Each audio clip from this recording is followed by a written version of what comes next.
So, as I talked about in part one of this video, witchcraft isn't the only way to pick up entity attachments. The nature of spiritual and physical reality is that there is only a thin line or a thin veil between the infinite dimensions, realms, and planes that exist in the universe.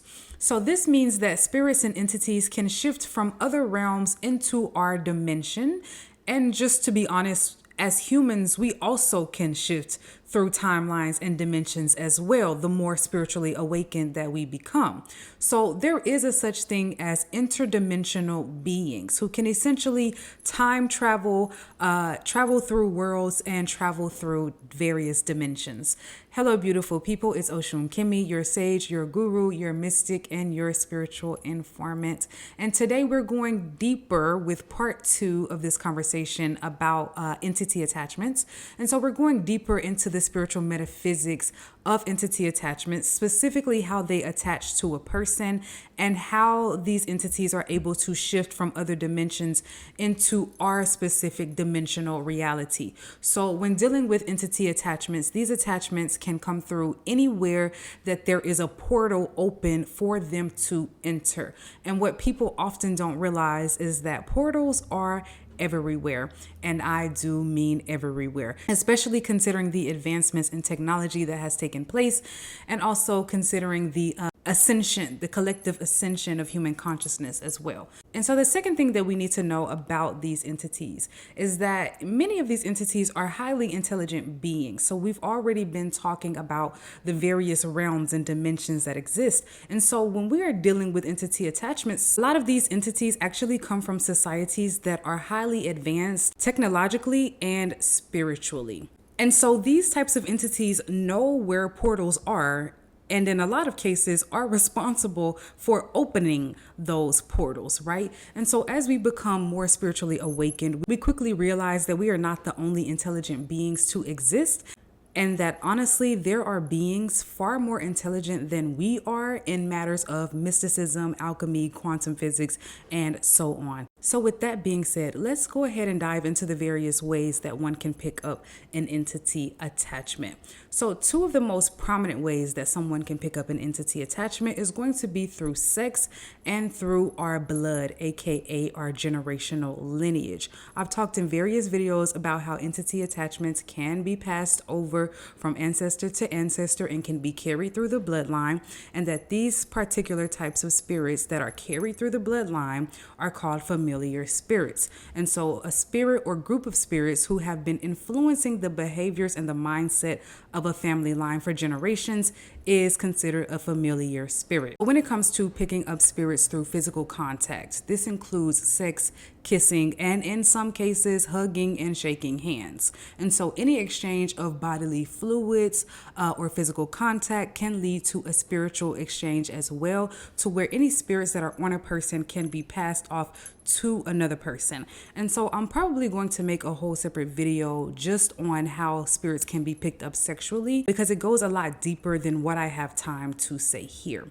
Now, let's talk about the nature and energy of places, because places, both public and private, can and will have spirits all around and within it. And so places that are locations of death and or disease is going to be a portal place where entities, especially negative entities, will hang out. And so this is going to be your hospitals, funeral homes, cemeteries. These are the types of places where death spirits may reside. And no, not all death spirits are malevolent, but of course there are malevolent energies of this nature. And so a lesser known public place where entities can be easily picked up is in public restrooms. Remember what I have been saying about bodily fluids. And so a public restroom has a particularly icky energetic quality and portal quality, because it is literally a place where multiple people day in and day out go in to release bodily waste. And so any place where things are consistently coming out of a portal itself, because our bodies are portals, okay? So any place consistently where waste is going to be. So this also kind of includes like junkyards and, landfills and things like that. any place where there is a lot of waste is going to attract negative entities. And so if you absolutely have to go into a public restroom, I'd recommend having your head covered. If you have a hoodie or a hat or something like that, put it on before entering the bathroom. And if you have some Florida water, because we should always have some type of spiritual cleansing product on us. And so if you have some Florida water on you, be prepared to spray it around you or to anoint yourself with it. Frankly, I try to avoid public restrooms whenever I can. And this is because unclean and disorderly places in general are spaces where negative and low vibrational energies are going to enjoy residing. So going into people's homes who are uncleanly is also a spiritual risk. Eating unclean food can lead to entity attachments because of how important the gut and the rectum is for maintaining spiritual and physical health, y'all. Because when we are talking about ancient priests from Kemet or ancient Egypt, as people more regularly know it, these priests essentially did colon cleanses and enemas on a regular basis. And they also wore wigs and shaved all of their bodily hair in service of spiritual cleanliness. And so they knew some things, right, about the body being a portal. And so if our inner body is unclean, our energy body is unclean, and this places us at risk of becoming a source for negative entity attachments to manifest within, because we have to know that the biggest portal is ourself. We are walking portals. Our eyes, our gut, our wombs, our anus are all portals, right? So I've talked before about how spirits can enter through any opening on the body, including the mouth, the ears, the eyes, and for women, the womb. So we are conduits. This is why it is important to remember that our bodies are temples, right? So eating from certain people's homes can also be a spiritual risk because entities can be attached to food and drinks. And we will see this most often in cases of witches. When we're dealing with witches and sorcerers, they will use food. They will attach entities to food to attach that entity to you to cause sickness, poverty, disease, etc. So back into this conversation of place and space. Keeping your own home unclean is a spiritual risk. And as I always say, if you don't know how to spiritually cleanse your home, at least keep it very physically clean. Floors mopped and vacuumed, dust and spider webs cleared out, surfaces wiped down, mirrors clean, etc. Cleansing your home with an ammonia-based product is best for ridding heavy energies, and of course, smudging, spraying certain spiritual sprays and things like that as well. Any place where lower nature activities occur on a nightly basis or on a regular basis is going to be an energetic portal. So bars, casinos, clubs are all portals due to the activities that happen there: gambling, drinking, sexual innuendos, all of that, right? So due to the time of night of these activities as well, considering that bars and clubs stay open well into the witching hour, we are dealing with portals when it comes to these places.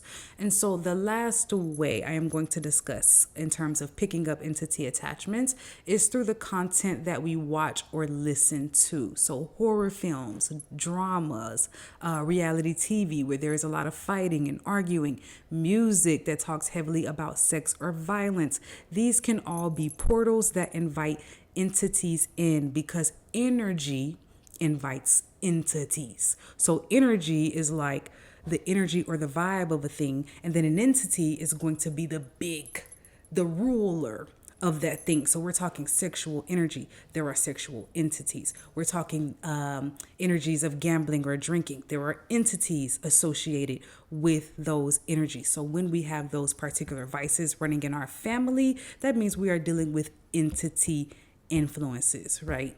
So the quality of the energy you carry and the energy you consume through food and media is going to determine the entities that are attracted to you. And so in general, energy is very fluid and does not know boundaries except for the ones that we give it. So if we are spending time around people who have negative entity attachments and in certain places where negative entities reside, then we ourselves can end up with these same spirits trailing us as well, especially if we are not setting proper boundaries with people and energies. If you are wondering whether people you spend time with have entity attachments, review their daily habits. Do they drink a lot? Do they smoke a lot? Do they gamble? Are they abusive or narcissistic? Do they lie?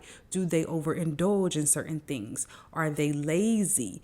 Are they unclean? If yes to any of these answers, then they may have an entity attachment.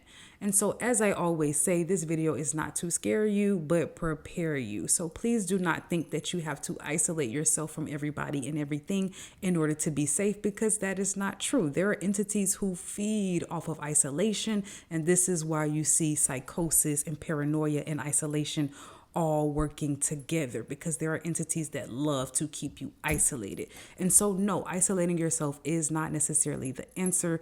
There are ways to protect ourselves and cleanse ourselves when dealing with certain energies.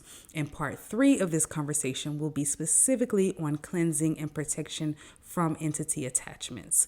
In the meantime, if you need a reading about any spiritual concern in your life, please feel free to book a one-on-one session with me.